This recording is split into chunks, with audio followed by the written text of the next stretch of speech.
Saya pilih pelet pemikat saja, Mbah. Untuk wanita ini, ucap Randy sambil menyodorkan handphone dengan foto Kalistia. Pilihan yang bagus. Pelet ini akan membuatnya langsung bertekuk lutut di hadapanmu. Namun ada syarat khusus. Kamu harus meneteskan darah setiap malam Jumat Kliwon ke keramat ini, kata Mbah Tarjo sambil mengeluarkan sebuah koin di dalam kain putih kecil. Mereka pun menjalani ritual tertentu. Setelah selesai ritual, hari pun sudah mulai malam. Randy dan Kang Karno bergegas pamit pulang. Mbah Tarjo pun memberi peringatan sebelum mereka pulang. Jangan lupa Randy, beri tetes darahmu setiap malam Jumat. Jika lupa, nyawa wanita itu yang menjadi taruhannya. Assalamualaikum warahmatullahi wabarakatuh. Kembali lagi di channel Hadis CPN. Di video kali ini saya akan menceritakan sebuah kisah yang berjudul Pelet Pengikat. Cerita ini ditulis oleh Lidong 09. Jika kalian ingin membacanya secara langsung, nanti saya kasih linknya di deskripsi.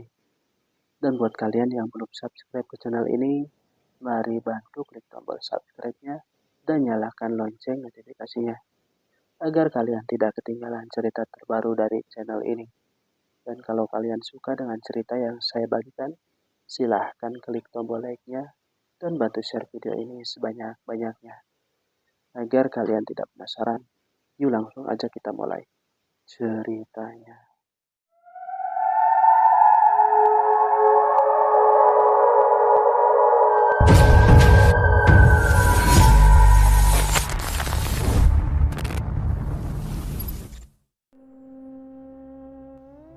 Randy, seorang pemuda yang bekerja di pabrik plastik, ini menyukai wanita yang menjadi leadernya. Setiap hari, Randy selalu mengamati wanita itu. Namanya Kalistia. Usia Randy saat ini 30 tahun, sedangkan Kalistia masih 20 tahun. Hanya usia yang terpaut jauh, status sosial dan juga rupa menjadi jurang bagi Randy mendapatkan Kalistia. Berbulan-bulan lamanya Randy memendam rasa cinta. Berawal dari suka lalu semakin membara. Hal ini membuatnya lama-lama menjadi gila. Saat di kamar, Randy mengamati wajahnya di cermin. Sial, kalau jelek begini mana mungkin Kalis lirik. Yang ada gue diludahin sama dia. Gerutunya sambil mengacak-acak rambut. Frustasi dengan wajah yang di bawah standar, Randy belum menyerah. Dia mencoba membeli sebuah cincin emas untuk hadiah perkenalan dengan Kalistia. Siapa sih cewek yang gak suka emas? Gue harus kenalan secepatnya. Harus berani kali ini. Tekad Randy sudah bulat untuk berkenalan dengan leader cantik pencuri hatinya. Keesokan harinya di tempat kerja. Hai Kalis, sapa Randy kepada leadernya. Ngapain manggil-manggil? Selesaikan pekerjaanmu. Lihat mesin 13 milikmu produksinya lambat. Geretak Kalistia pada Randy. Kak, kan sebentar lagi jam istirahat. Lirihnya sambil menggenggam ujung baju. Menahan malu. Kalistia berlalu pergi dengan angkuh. Jabatan di atas Randy membuatnya seenaknya sendiri. Meski begitu, Randy tetap berniat memberikan cincin kepadanya. Saat jam istirahat tiba, semua karyawan menuju kantin, termasuk Kalistia dan kawan-kawannya. Randy mengamati mereka dan memberanikan diri mendekat. Hai semua, sapa Randy agak kaku. Ih, orang ini ngapain kesini? Bisik Luna. Abaikan aja orang gak guna, sahut Kalistia. Sorry, ganggu. Aku cuma mau kenalan sama Kalistia.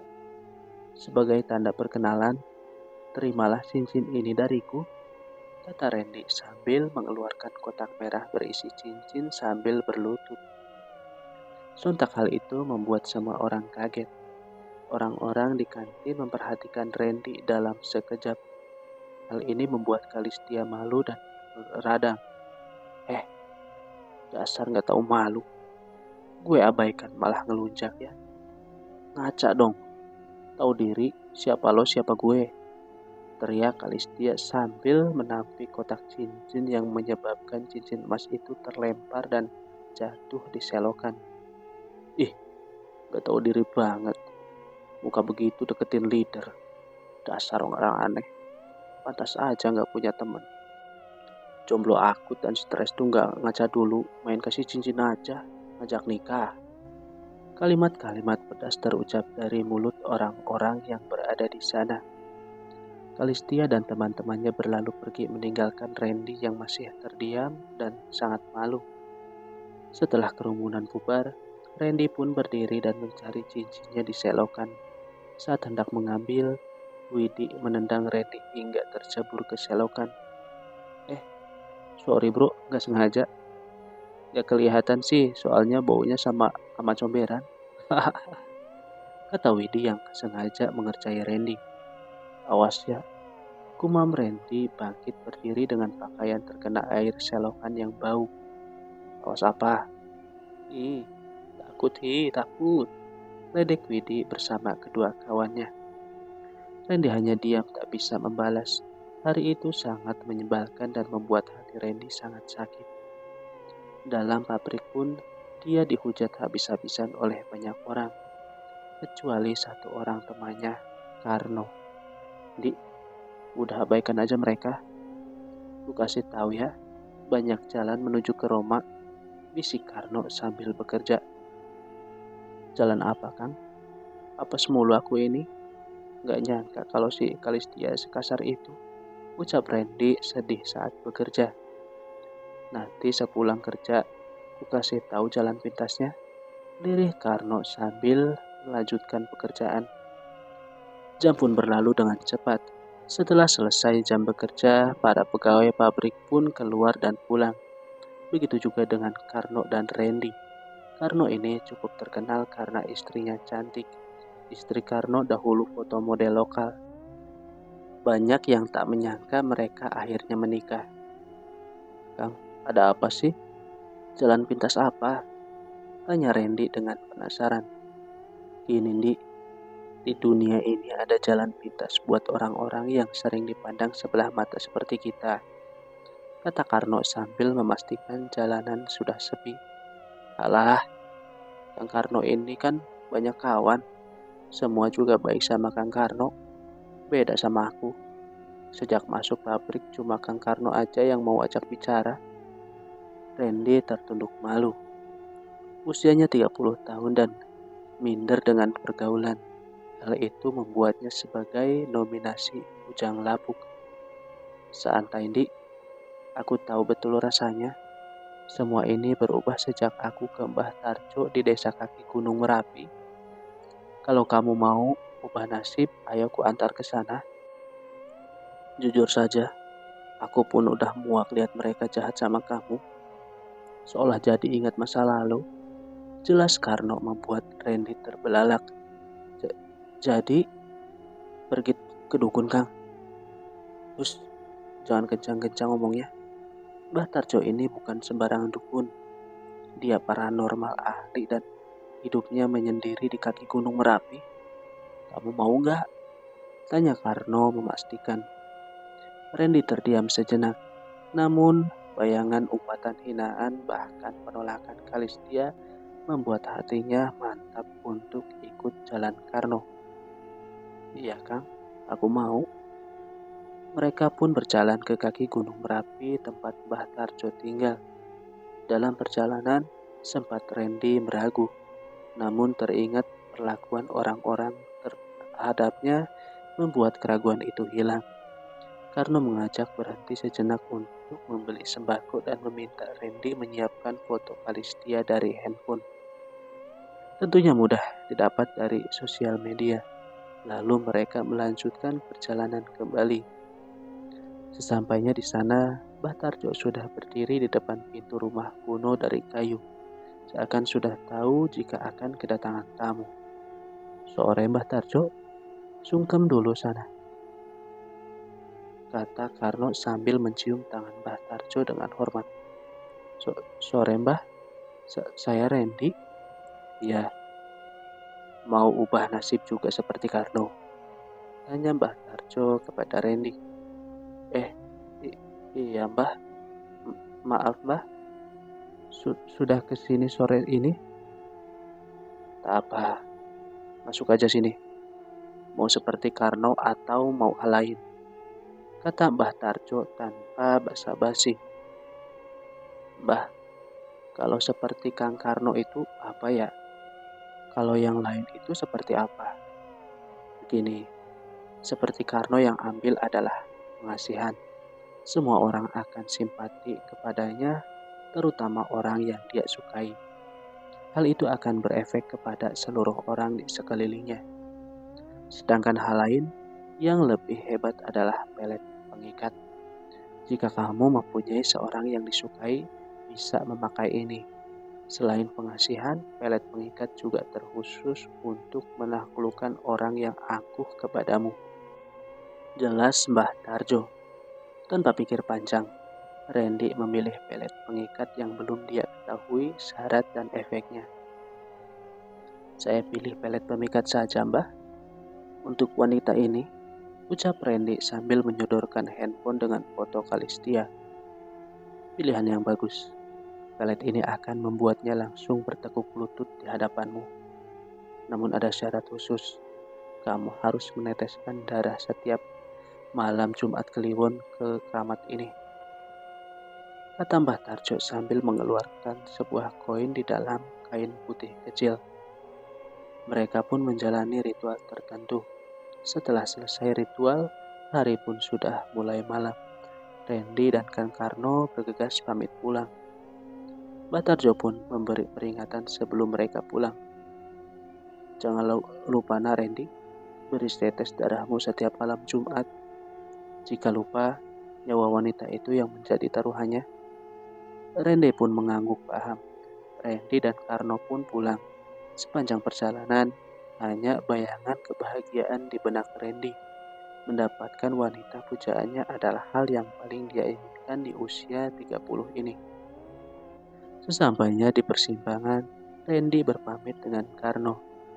Terima kasih Kang Karno, aku berhutang budi dengan Akang. Tak apa Randy, sekarang tak usah minder lagi. Besok pagi lihat saja perubahannya. Sudah malam ini, aku pulang dulu ya.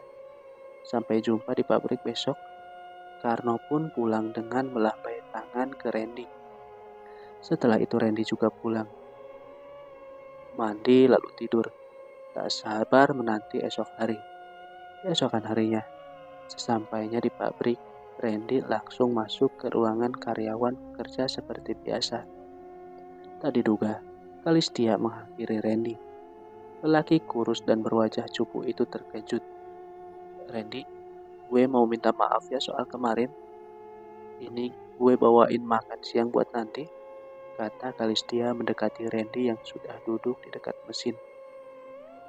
Sebagai leader tentu saja Kalistia bisa berjalan keliling mesin berapapun. Hal ini yang membuat Randy sering melihatnya. Gak apa kok, aku minta maaf kalau lancang memberi cincin.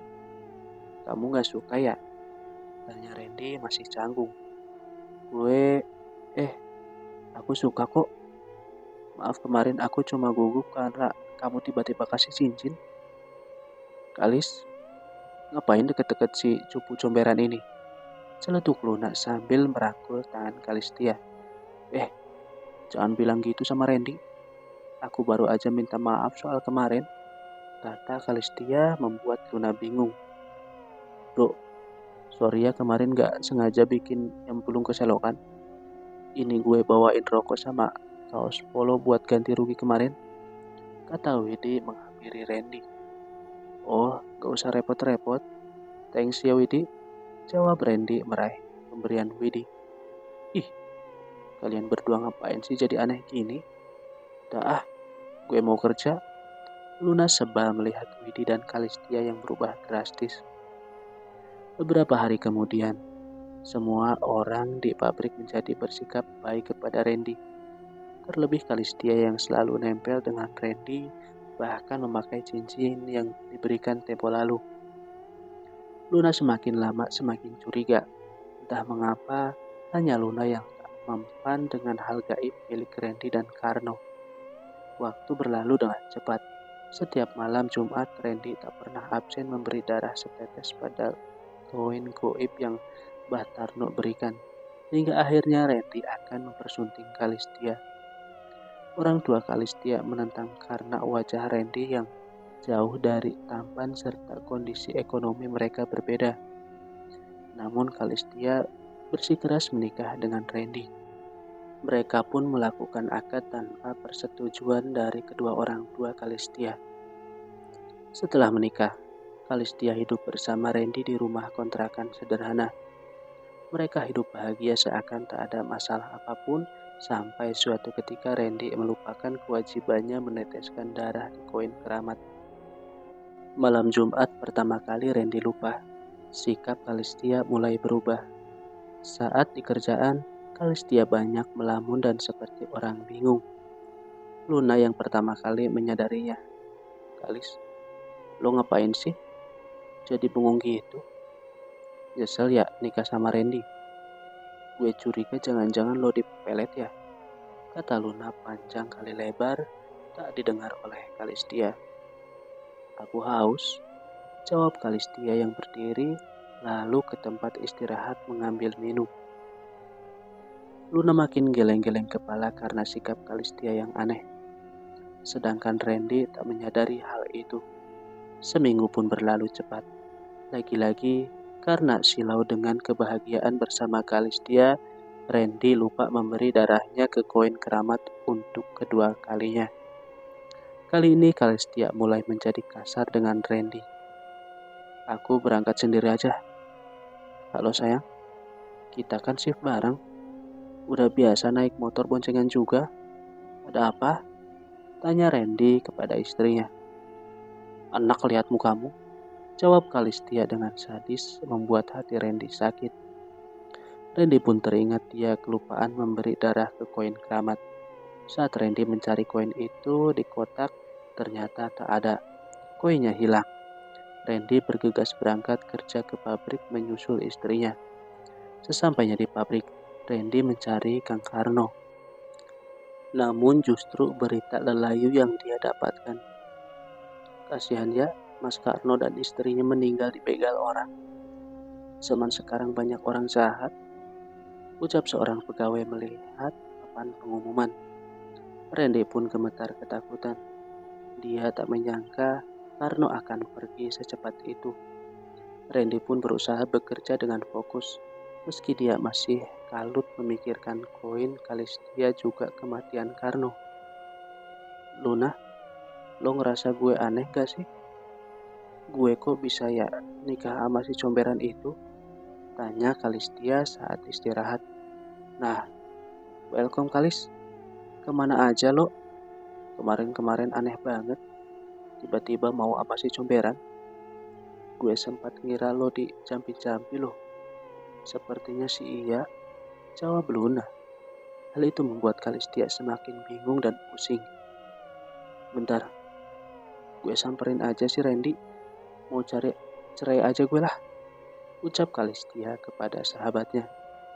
Saat dia berjalan menghampiri Randy, pandangannya agak kabur. Antara gelap dan terang berpadu dengan cepat, membuat semakin bingung. Saat itu Randy sedang duduk bersama pekerja lelaki. Tak disangka, Randy justru melihat Kalistia menjadi sosok mengerikan. Randy pun menghindar dan masuk ke pabrik. Kalistia mengejarnya hanya demi mengutarakan maksud bercerai. Randy justru semakin ketakutan. Serasa dikejar makhluk gaib, Randy pun bersembunyi di mesin nomor 13 tempatnya bekerja. Kalistia mendekat dan secara tiba-tiba Randy melawan dengan memukul Kalistia dengan gulungan plastik yang sangat besar. Seketika kepala Kalistia berdarah dan tersungkur di mesin. Randy dengan gelap memencet tombol on pada mesin. Hal itu membuat Kalistia tergilir dengan teriakan kencang. Wah! Para pegawai berlarian menuju pabrik dan terkejut melihat kejadian itu. Randy membunuh istrinya. Satpam langsung menelepon polisi dan mengamankan lokasi kejadian. Luna pun menjadi saksi. Kasus ini menjadi pembunuhan karena bukti kuat serta kesaksian Luna yang mengatakan Kalistia hendak meminta cerai. Jelas hal ini memukul perasaan Randy. Dia tidak sadar jika itu istrinya. Sumpah Pak, saya tidak tahu juga itu istri saya. Saya hanya melihat wajah menyeramkan. Kata Randy berpuluh-puluh kali meyakinkan pihak kepolisian. Jelas polisi tidak percaya. Hari itu juga Randy dipenjara dengan tuduhan pembunuhan kejam. Saat di sel, Randy meratapi kesalahannya. Namun satu hal yang Randy tahu, sosok Kalistia yang bermuka hancur dan kepala berdarah-darah selalu berada di sampingnya. Sayang, ayo ikut denganku, lirih hantu Kalistia yang berwajah seram. Ah, jangan kesini, pergi kau hantu. Randy berteriak ketakutan. Tak hanya hantu serupa dengan istrinya, koin keramat itu pun datang dalam wujud seram meminta darah kepada Randy. Hal ini berlangsung berhari-hari sehingga membuat kewarasan Randy terenggut. Kini Randy berada di rumah sakit jiwa khusus pelaku kriminalitas. Hantu-hantu itu masih mengganggu hidupnya, seakan tak membiarkan Randy hidup bahkan mati sekalipun.